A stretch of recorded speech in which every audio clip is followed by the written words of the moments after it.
يا مساء الخير والعافية على احلى متابعين في الدنيا. عملت غدا النهارده ايه يا رشروشة؟ هقول لك عملت ايه. دي بطاطس مهروسة اهي. اول حاجة بقى ايه، شايفين بقى جمال الحلاوة؟ طب انا سلقتها وقطعتها مكعبات. لا انا عملت ايه، قشرتها الاول، قشرتها وقطعتها قطع صغيرة، وقمت نازلة بشوية ايه، توم صغيرين كده مع معلقة سمنة او زيت.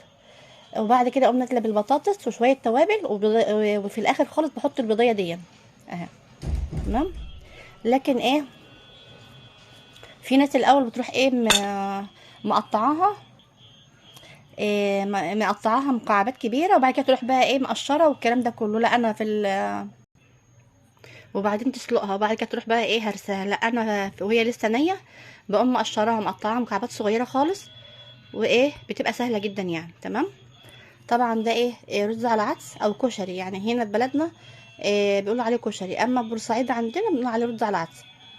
يا ترى بقى اسمه ايه عندكم؟